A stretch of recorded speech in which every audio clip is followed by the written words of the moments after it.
Vou conversar um pouquinho hoje com vocês sobre autismo em mulheres adultas. Eu vou me apresentar rapidamente. Então, como o Rafael falou, eu fiz a residência no Hospital Psiquiátrico São Pedro, a residência de psiquiatria geral, a medicina eu fiz também na Federal de Ciências da Saúde de Porto Alegre e a residência de psiquiatria da infância e adolescência no Hospital de Clínicas. Atualmente eu trabalho tanto em Porto Alegre quanto em São Paulo, como clínico. Eu estou fazendo o mestrado, que é justamente o tema que eu vou falar hoje com vocês. Também faço parte da Associação Brasileira de Neurologia e Psiquiatria Infantil, atualmente presidindo o capítulo do Rio Grande do Sul.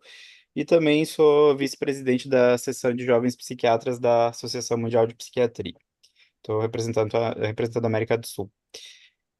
Então, o que eu gostaria de falar um pouquinho hoje com vocês é essas especificidades do autismo nas mulheres, falar um pouco da etiologia, algumas teorias sobre a possível etiologia, diagnóstico e algumas perspectivas mais específicas de gênero. Então, sumário da aula de hoje, a introdução e fundamentos, etiologia e hipóteses neurobiológicas, fenótipo clínico e comorbidades, falar um pouquinho também sobre gênero e psiquiatria do desenvolvimento, falar também dessa escala a GQASC e depois as conclusões.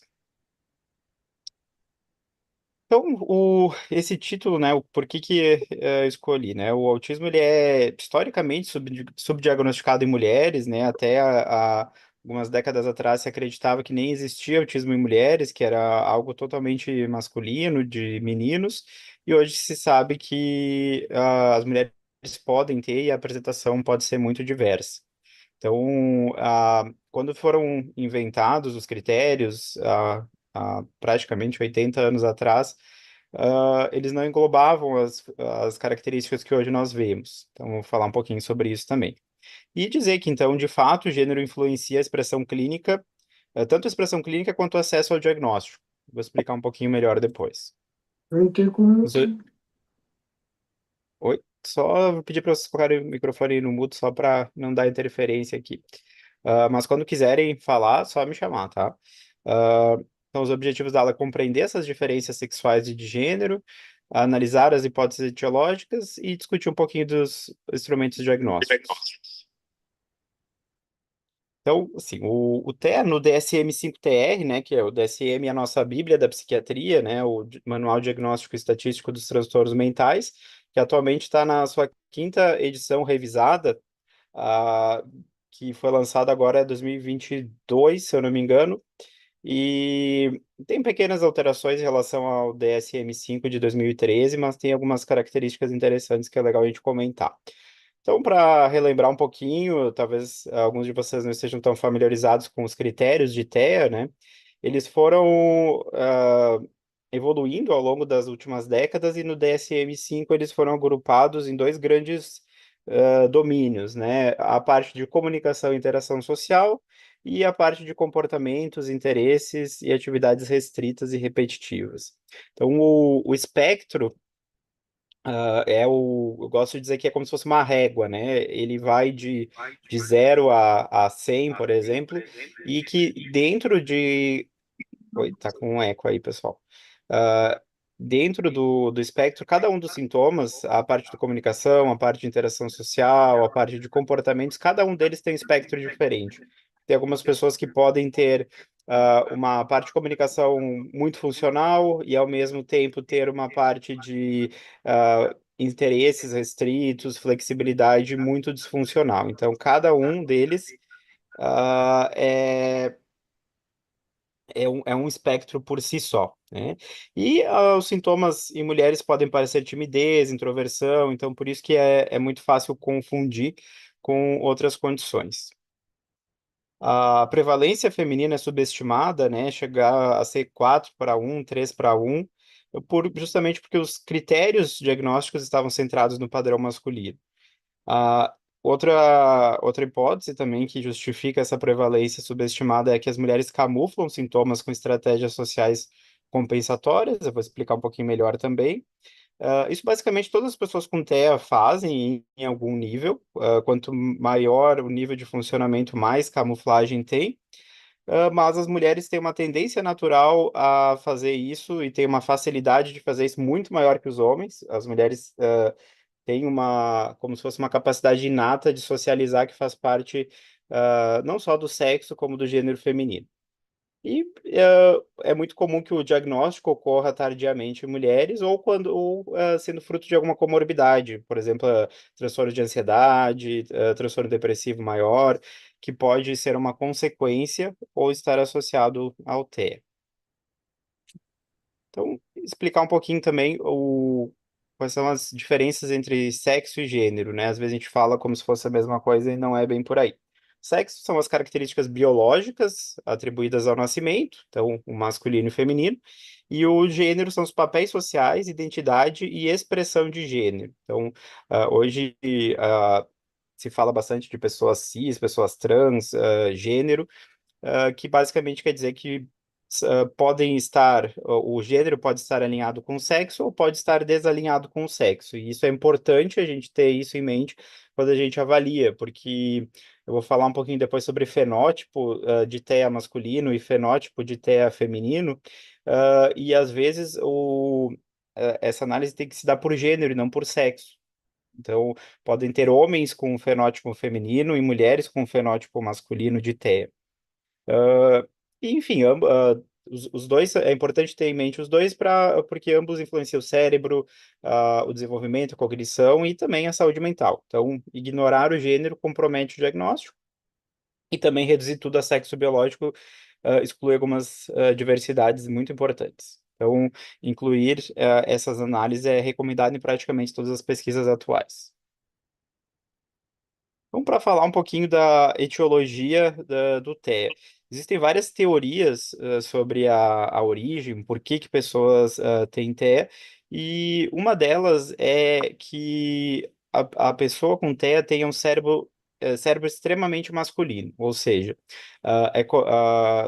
de um ponto de vista muito geral, né, uma generalização, mas os homens têm um cérebro mais racional, enquanto as mulheres têm um cérebro mais emotivo, um cérebro que tem uma capacidade de empatia maior que a dos homens. Então, uma pessoa com TEA seria um cérebro muito masculino, assim, com baixa empatia e muita racionalidade. Basicamente. Então, essa é uma teoria que foi criada pelo Baron Cohen, né? É um dos maiores estudiosos de TEA do mundo, né? Se não o maior atualmente, e ele já criou essa teoria há muitos anos e baseado em várias coisas que ele vinha observando. Por exemplo, uma possível associação à exposição intrauterina à testosterona, e a elevada sistematização, né, que é isso que eu estava falando de ter um cérebro mais racional. Esse aqui, esse gráfico, ele mostra uma matriz que basicamente fala ali que se a gente colocar no eixo essa parte de sistematização e no eixo X, né, aqui no horizontal, e no eixo Y essa parte, a capacidade de empatia, né, como se fossem coisas ah, que vão num vetor oposto, a gente vai ter alguns cérebros e alguns extremos ali de só sistematização ou só empatia. E no caso de pessoas com TEA, os homens, por exemplo, estariam no extremo de sistematização sem a empatia, aqui no azul mais escuro embaixo, enquanto as mulheres que deveriam estar ali nessa parte turquesa, verde mais escuro ali em cima, teriam o eixo dos seus traços mais deslocados para baixo. Então, essa é uma das teorias. E também porque que existem algumas evidências neurobiológicas desse cérebro extremamente masculino em mulheres, que mulheres com TEA mostram padrões cerebrais similares aos de homens não TEA. Ou seja, né, o homem vai para outro extremo e a mulher se aproxima daquilo que seria um homem neurotípico. E tem estudos de neuroimagem que demonstraram isso, né? Foram replicados, mas também não é uma teoria definitiva que mostra que áreas muito importantes do cérebro, ali como o córtex pré-frontal medial e o córtex cingulado posterior, aqui que está mostrando na imagem, justamente esses padrões, a gente Essa imagem é uma imagem de ressonância funcional, né? Que diferentemente de uma Sério, ressonância eu tô comum. ouvindo ah, notícia de é- morte. Assim. Hum. Oi? Mas o Tá. Leandro tá Uma extremamente ruim, né? Tem alguma Tá interferência na... aqui O Leandro tem 5 dias que ele veio pro Brasil. você, Ah, mas não é 9 horas, não sei né? se você consegue mutar aí, Rafael. Ele tá Se não, tentando. Daniela, deixa eu ver se eu é, cara, consigo. é que toda hora alguém desmonta esse negócio, entendeu? Esse que é o problema. Acontece aí. Não tem problema. É. Vamos lá seguir. Então, eu tava falando assim, Então, a ressonância magnética estática, ela mostra apenas a parte estrutural do cérebro. Ressonância funcional, ela funciona como uma imagem que divide o cérebro em pixels, só que aí no caso, como é 3D, são voxels, então são como se fossem os pixels de uma imagem em 3D, então são cubos de imagens, e aí cada um desses cubos tem uma ativação por fluxo sanguíneo, então a gente mostra que aquela área do cérebro está mais ativada ou não. Então essa conectividade e ativação, no caso das mulheres com TEA, é muito mais semelhante a um padrão masculino do que de um padrão feminino. Então isso também apoia essa teoria. Uma outra teoria também que vai um pouco de encontro a isso é que as mulheres precisariam de uma maior carga genética para manifestar o autismo. Isso quer dizer o quê? O autismo hoje, as principais teorias é como se fosse um copo, né, que vai enchendo até quando transborda a pessoa manifesta o diagnóstico, mas vai enchendo de sintomas. Então, o que que enche esse copo? O ambiente tem um papel, muitos genes com baixa penetrância, poucos genes com alta penetrância, então cada uma dessas coisas vai enchendo o copo. Isso, e uma das teorias é que a mulher precisa de mais genética para poder manifestar esse autismo. Então, enquanto os homens precisariam de uma, duas, três alterações genéticas para poder manifestar autismo, a mulher precisaria de muito mais para ter um fenótipo. Então, mostra que um possível efeito protetor feminino é o nome dessa teoria. E aqui também mostra que um estudo com irmãos de pessoas, né, que mostra que justamente algumas pessoas com TEA, irmãos de pessoas sem algum diagnóstico, não tem nenhuma um risco aumentado, enquanto irmãos de mulheres com TEA têm um risco menor e irmãos de homens com TEA têm um risco maior de ter também o diagnóstico. Então, isso poderia explicar essa menor prevalência e a maior resiliência comportamental, mas também leva a um subdiagnóstico em indivíduos que têm um fenótipo mais leve, ou seja, talvez aquilo que não transbordou o copo, mas já está quase cheio ali. Outra hipótese também é a incongruência de gênero e androginia. O que que isso quer dizer? Que pessoas com TEA mostram maiores frequências de traços andrógenos, ou seja, traços que são mais parecidos, menos indiferenciados de gênero. Então, relação com identidade de gênero diversa e fluida. Esse estudo também é interessante, que mostrou que os homens têm um padrão de proporção entre o quarto e o segundo dedo da mão diferente das mulheres. E então, assim, não é uma diferença que é para todos, né? Como vocês podem ver, é uma curva que se aproxima muito de uma curva normal. E então os homens têm uma proporção um pouquinho maior de quarto dedo do que as mulheres. E se avaliou isso em pessoas, mulheres com TEA, e se viu que também elas têm um padrão de proporção digital um pouco mais masculino. Então também é uma teoria, não é algo que seja definitivo e justifique tudo, mas pode estar ligado àquilo que eu falei antes padrões hormonais intrauterinos. E qual que é o papel também desses esteroides sexuais e a epigenética no TEA? Para quem não sabe muito bem o que que é epigenética, a epigenética é a maneira que o ambiente influencia a expressão dos nossos genes. Os nossos genes, eles precisam ser abertos para serem lidos, como se fosse um livro, né? Se o livro estiver fechado, a gente não consegue ler. E o que determina se esse livro, se essa parte do gene vai ser lida ou não, são tem a acetilação que abre, a metilação que fecha, como se fossem cadeados que abrem e fecham partes do DNA, uma corrente ali, que vai expressar aquele gene ou não. Então, isso que a gente chama de epigenética. E isso é modulado pelo ambiente. Então, a expressão hormonal, como a testosterona, o estradiol, no cérebro, em desenvolvimento do feto, pode mudar a epigenética, apesar do DNA ser o mesmo. Então, a pessoa pode ter uma propensão para a TEA genética, mas o que vai determinar se vai expressar ou não vão ser esses reguladores ali dos cadeados da expressão gênica. Então, o testosterona e o estradiol podem influenciar esses cadeados. Então, é mais um componente em toda essa teoria complexa que a gente está conversando. E, enfim, a gente tem um modelo integrado que coloca um pouquinho de tudo isso, né? Todas essas possibilidades, né? Então, riscos herdados, mutações novas, fenótipos que têm uma interação com o ambiente. Então, estresse, bullying, suporte social, hormônio, epigenética, aspectos de gênero, comportamentos, tudo isso pode estar relacionado a isso. Então, a gente precisa de um modelo interdisciplinar da psiquiatria, neurociência, endocrinologia, ciências sociais para entender tudo isso.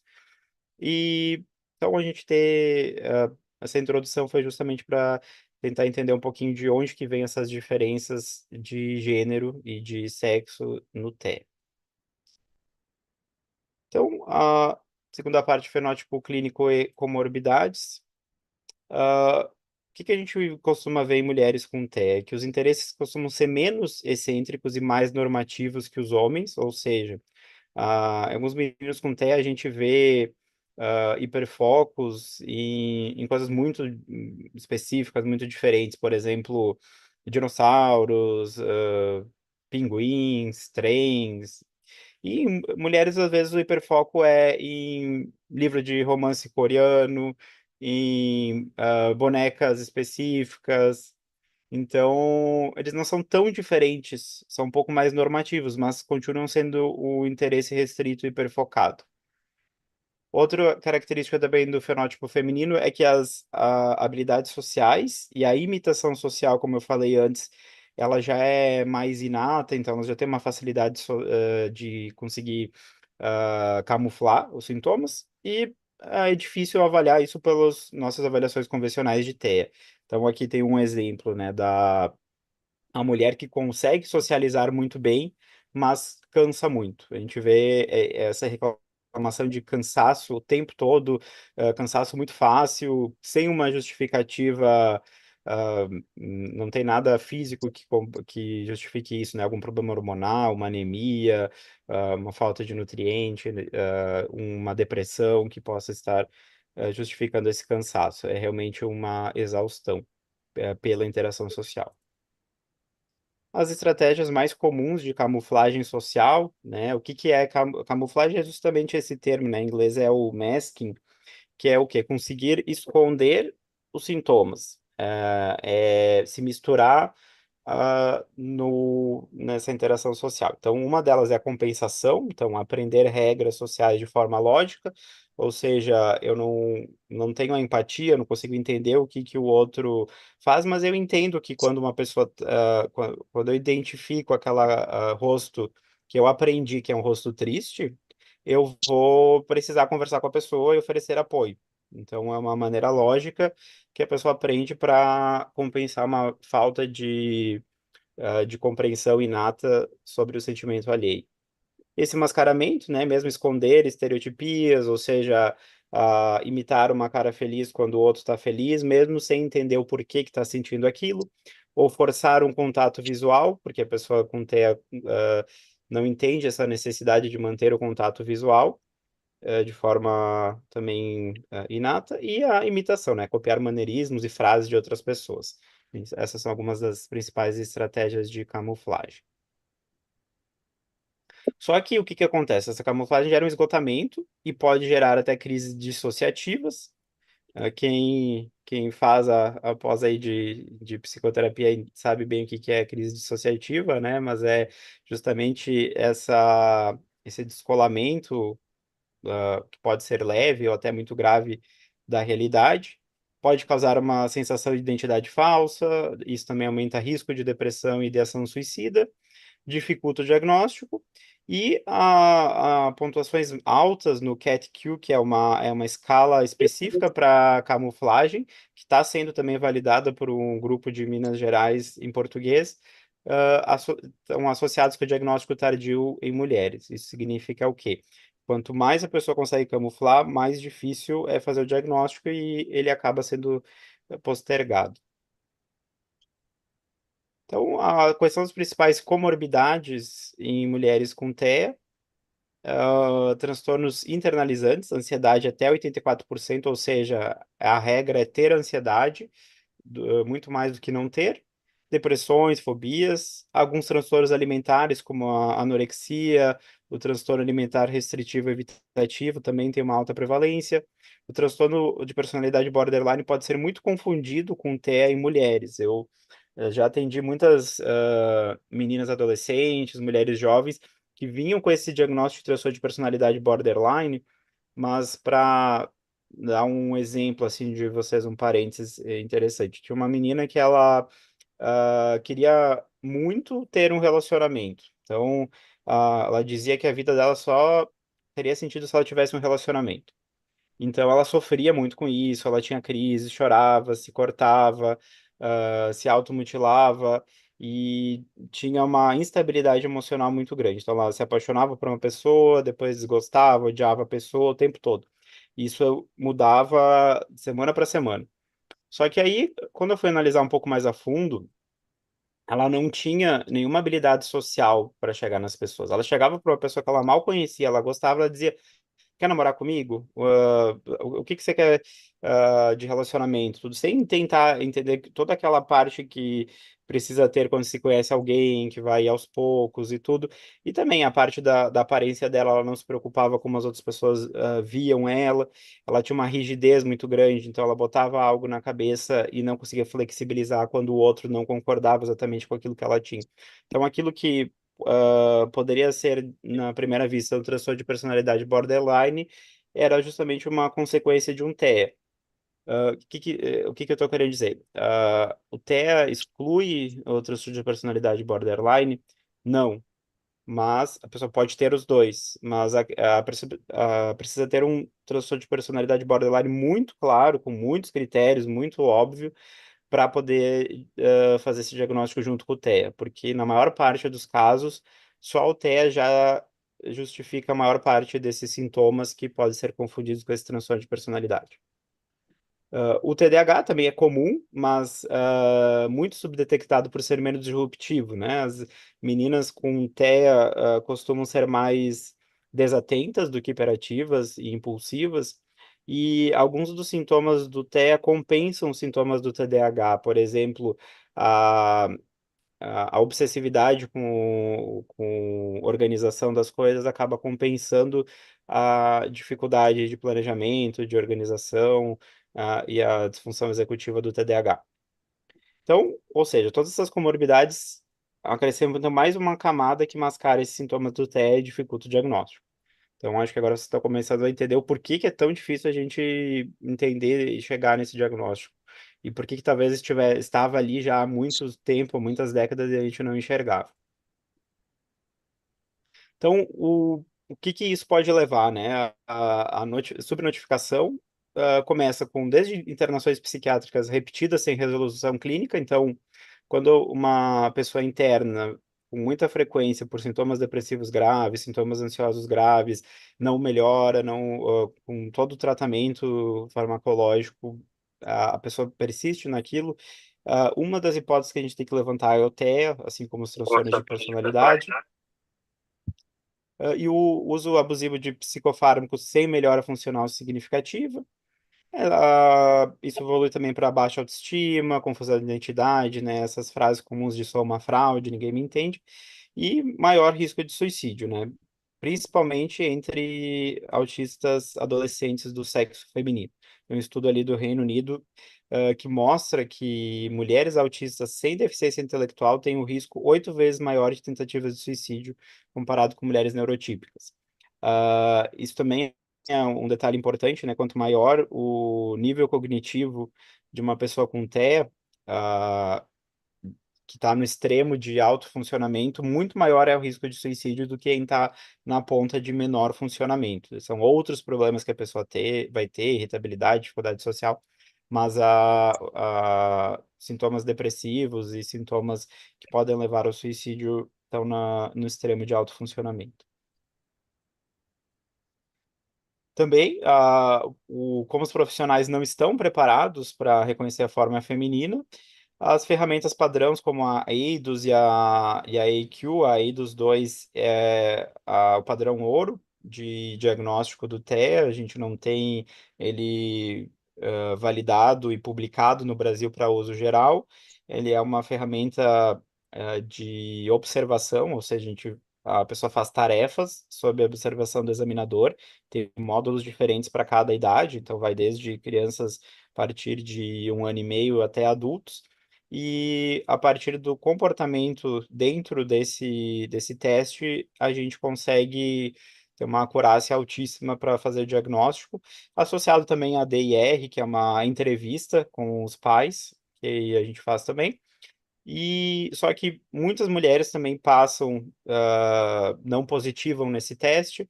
A AQ é o quociente de autismo que foi criado também pelo Baron Cohen.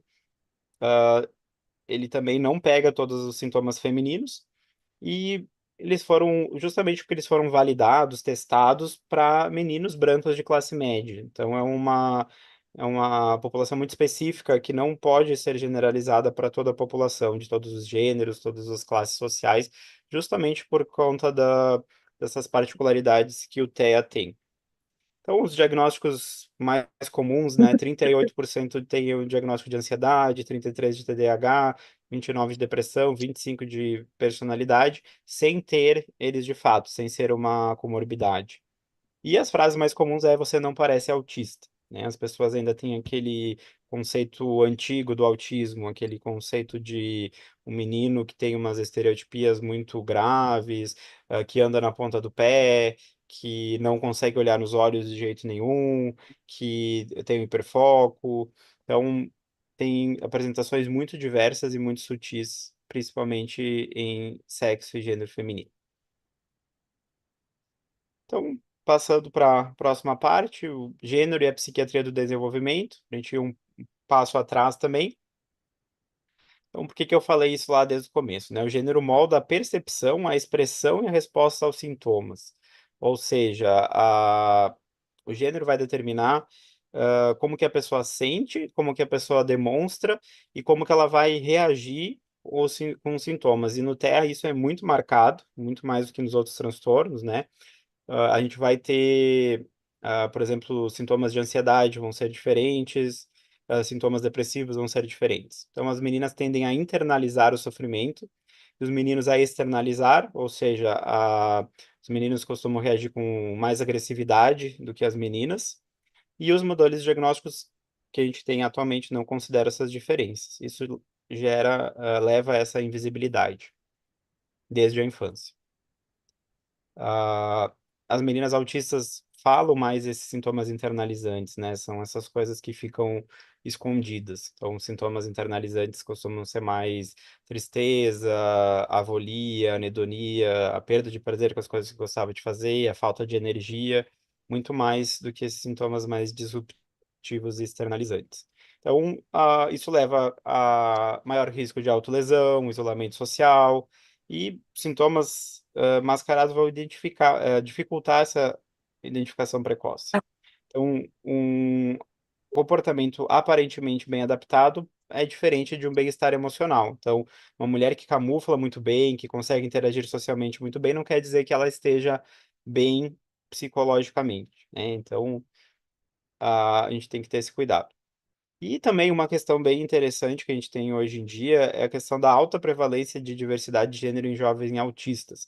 Até existem algumas teorias, alguns teóricos de gênero que falam que talvez a gente precise criar mais uma letra lá na sigla que seria neurogênero. É um gênero específico de pessoas com autismo que não se encaixaria em nenhuma expressão de gênero que a gente conhece. Então, mas é uma teoria também, não tem nada assim muito concreto, mas a gente percebe muito isso, porque assim como a pessoa não se encaixa nos padrões sociais que se espera de empatia, de percepção de regras sociais, isso entra também na expressão de gênero. Então, só para dar um spoiler ali do que eu vou falar depois. Uma das perguntas do questionário é se quando era menina gostava mais de brincar com brinquedos de menino ou com brinquedos de menina. E meninas autistas têm uma tendência maior a brincar com brinquedos de meninos. Então, eles convivem com múltiplas formas de estigma e exclusão. Então, imagine uma pessoa que já tem já sofre bullying por ter uma neuroatipia, já vai sofrer bullying também, isso piora por conta dessa expressão de gênero diversa. Então, a gente precisa que os espaços terapêuticos sejam afirmativos, a gente usar o nome e pronomes corretamente. Não quer dizer que a pessoa vai ser necessariamente trans ou o que isso vai persistir para sempre, mas naquele momento da vida, na adolescência ou no início da vida adulta, isso pode ser uma necessidade que a pessoa sinta e respeitar isso e não menosprezar é bem importante. Outro aspecto também, né, a outra ponta, a masculinidade e saúde mental. As normas masculinas normalmente reprimem a expressão emocional, os homens autistas tendem a ocultar o sofrimento, isso também dificulta a busca por ajuda, a adesão ao tratamento. E a saúde mental, então, é fundamental que a gente desconstrua esses estereótipos de gênero, né? De que o homem tem que ser forte. A gente vê ah, muitos homens, eu sempre pergunto, né, quando eu estou fazendo uma anamnese, se, história familiar de transtorno mental. E as pessoas costumam dizer, não tem ninguém na minha família que tenha problema mental. Eu falei, tá, e não tem ninguém que tenha feito uso abusivo de álcool, droga, cigarro. Daí, sim, não, eu tenho um tio que era alcoólatra, o meu avô morreu de cirrose porque era alcoólatra. Provavelmente era alguém que estava com um transtorno de base ali, de ansiedade, depressão, e não podia, não sabia expressar isso e acabou utilizando algo para remediar isso e virou uma dependência química. Eu tenho uma teoria que até hoje não provei, mas que talvez algum dia você consiga provar que não existe pessoa com dependência química que não tenha um transtorno de base, seja Senhor, TDAH, Senhor, depressão, seja, tu és o oi, filho, seja, tu és o filho, tem, e o único tem caminho para um ruído aí, pessoal. a princípio, respeitar. Deixa eu ver. Sim, foi. Pronto. Bom, então, por que que a gente chegou nisso, né? A pesquisa, os estudos frequentemente ignoram o sexo e o gênero como variáveis, né? As medicações, hoje em dia isso está mudando drasticamente, mas antigamente os primeiros estudos que foram feitos com TE ali nos anos 40, com Leo Kanner, com o Hans Asperger, não levavam em conta isso. As amostras masculinas dominam a maior parte dos protocolos clínicos, poucos estudos validam escalas diferentes para meninas, pessoas trans. Isso quer dizer que os resultados são pouco generalizáveis para grupos diversos, se a gente não levar isso em conta. Como que a gente faz para ir para o outro lado, né? Incluir sexo e gênero como variáveis padrão em pesquisa, validar escalas adaptadas à diversidade de gênero, por exemplo, essa que eu vou falar, formar profissionais com abordagem sensível e interseccional e implementar práticas clínicas afirmativas em contexto público, ou seja, a fazer com que as pessoas busquem atendimento e se sintam acolhidas independente de quem elas são. Então, essa escala, a GQSC, ela é o Girls Questionnaire for Autism Spectrum Condition. O que quer dizer? A tradução seria questionário para meninas para a condição do espectro autista. Ele já tem esse nome, como vocês podem perceber, que é diferente de ASD, que seria transtorno do espectro autista em inglês. Ele chama de condição do espectro autista justamente para tirar um pouquinho do estigma, né? A gente sabe que é a mesma coisa, a condição do espectro autista, transtorno do espectro autista, mas algumas pessoas, principalmente no ativismo do TEA, tem isso de dizer, não, isso não é um transtorno mental. A gente sabe que isso é bastante discutível, porque a maior parte das pessoas tem algum sofrimento, é muito difícil não ter, ter uma pessoa com TEA que não tem algum nível de sofrimento.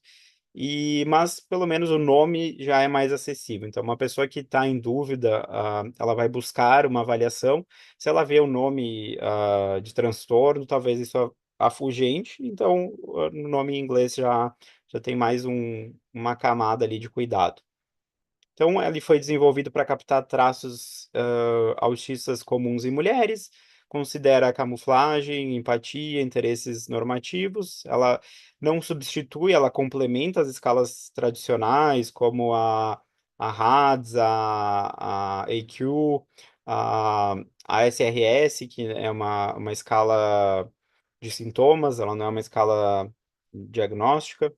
E é útil para triagem clínica e para fazer pesquisa também com essas populações subdiagnosticadas. Então, ela também não é uma escala diagnóstica, mas ela é uma escala de triagem que pode ser usada até em unidade básica de saúde por um profissional bem treinado.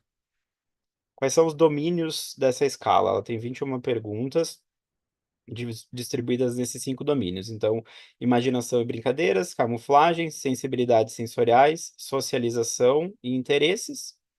Então, a imaginação é brincadeira com roteiros rígidos, mas socialmente aceitos, seria algumas, são cobertos por algumas dessas perguntas. A camuflagem é ativa de dificuldades sociais, ou seja, a dificuldade de compreensão social é muito escondida. Sensibilidades sensoriais, hiperempatia, interesses comuns. E também as interações interpessoais são marcadas por mal entendidos sutis. Vamos dar alguns exemplos também. Então, o trabalho que eu estou fazendo nesse momento é a, a validação, antes da validação, é uma adaptação transcultural, ou seja, não é simplesmente traduzir, a gente tem que ver se essas frases fazem sentido em português, fazem sentido no Brasil, e muitas a gente teve que mudar. Isso aqui é uma versão até um pouquinho mais antiga que a gente mudou. Então, dentro daquela parte inicial de imaginação e brincadeira, tem essa questão assim, por exemplo, quando eu tinha entre 5 e 12 anos, eu criava meus próprios cenários complexos com brinquedos. Por que entre 5 e 12 anos? É porque justamente é essa idade em que ocorre o pico da expressão dos sintomas de TEA. Antes disso, muitas crianças não expressam os sintomas, é muito difícil perceber. E a partir dos 12 anos, a camuflagem costuma ser muito intensa, isso tanto para homens quanto para mulheres, e aí eles começam a desaparecer. Então a gente tenta ancorar nessa idade ali entre os 5 e 12 anos. A camuflagem seria ali eu copio ou me clono em outras mulheres. A gente já trocou, a versão atual é eu copio ou imito outras mulheres, para ficar mais fácil de entender. Eu observo intensamente ou avidamente outras mulheres socializando. Sou atraída por mulheres com personalidades fortes que me dizem o que fazer, ou seja, aquela menina que fica meio perdida socialmente, então ela se aproxima da outra menina que é mais mandona, que consegue se defender bem no contexto social. Adoto personalidade diferente em situações diferentes. Essa é uma tradução também que é um pouco complexa, né? Persona poderia ser esse personagem, poderia ser até o sentido de persona em português, mas personalidade é mais fácil das pessoas entenderem, né? Diferente do conceito psiquiátrico de personalidade, o conceito popular comum de personalidade, a pessoa diz, eu tenho uma personalidade diferente no trabalho, uma em casa, uma com os amigos, enfim. E aqui tem um exemplo também de sensibilidades sensoriais. Então, eu sou apegado a certos objetos ou brinquedos, por exemplo, brinquedo favorito, travesseiro, pedaço de pano, que carrego, toco ou esfrego para me acalmar.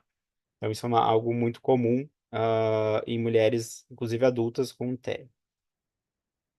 Então, o que a gente está fazendo? Está seguindo esse protocolo do Beaton, que envolve. A gente já fez essa maior parte, então, duas traduções independentes para português, depois, uma retradução de volta para uma síntese entre as duas, criando uma versão final. Aí essa versão final foi retraduzida para inglês por dois falantes nativos, para ver se mantinha a ideia original.